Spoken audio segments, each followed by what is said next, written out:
Rajshahi city কর্পোরেশনের উদ্যোগে dengue প্রতিরোধে জনসচেতনতামূলক শোভাযাত্রা হয়। শনিবার সকালে নগর ভবনের সামনে থেকে বের হওয়া শোভাযাত্রা দড়িখরবনা ও কাদিরগঞ্জ হয়ে পুনরায় নগর ভবনে এসে শেষ হয়। এ সময় নগরবাসীকে নিজ বাসা ও আশপাশ পরিষ্কার রাখা এবং জমে থাকা পানি অপসারণের আহ্বান জানান রাশিক প্রশাসক মাহফুজুর রহমান রিটন।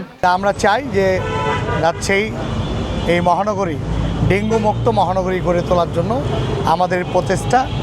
আর ইনশাল্লাহ আগামী কালকের পরেই রাজশাহী শহরে আমরা আবার 2 সপ্তাহব্যাপী এই যে মশা নিধনের কার্যক্রম আমরা শুরু করব। বরিশাল সিটি কর্পোরেশনের উদ্যোগে ডেঙ্গু সহ মশাবাহিত রোগ প্রতিরোধে পরিচ্ছন্নতা অভিযান শুরু হয়েছে। জুন মাসকে মশা নিধন মাস এবং প্রতিটি ওয়ার্ডে নিয়মিত স্প্রে ও ফগার মেশিনে কার্যক্রম চালানোর ঘোষণা দেন সিটি কর্পোরেশন প্রশাসক। মশা নিধন দিবস মাস হিসাবে আজকে ঘোষণা করলাম।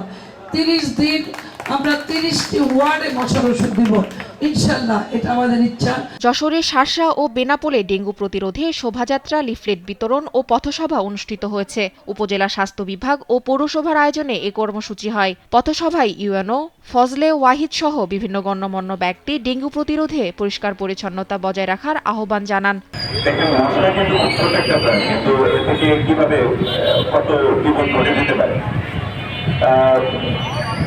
আমাদের একটু এই বিষয়ে আর কি সচেতন থাকতে হবে। একই ইস্যুতে দিনাজপুরের ফুলবাড়ী উপজেলা প্রশাসনের আয়োজনে সচেতনতামূলক শোভাযাত্রা ও আলোচনা সভা অনুষ্ঠিত হয়েছে। সভায় ডেঙ্গু প্রতিরোধে নিয়মিত পরিচ্ছন্নতা অভিযান পরিচালনা, জমে থাকা পানি অপসারণ এবং মশক নিধন কার্যক্রম জোরদারের ওপর গুরুত্বারোপ করা হয়।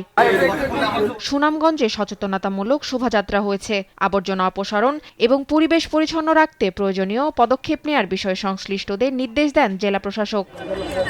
ডেঙ্গু বিস্তার রোধ ও সচেতনতা বাড়াতে শরীয়তপুর জেলা প্রশাসকের কার্যালয়ের সামনে থেকে শোভাযাত্রা বের হয়। তাসফিয়া ইসলাম, নিউজ ডেস্ক, দেশ টিভি।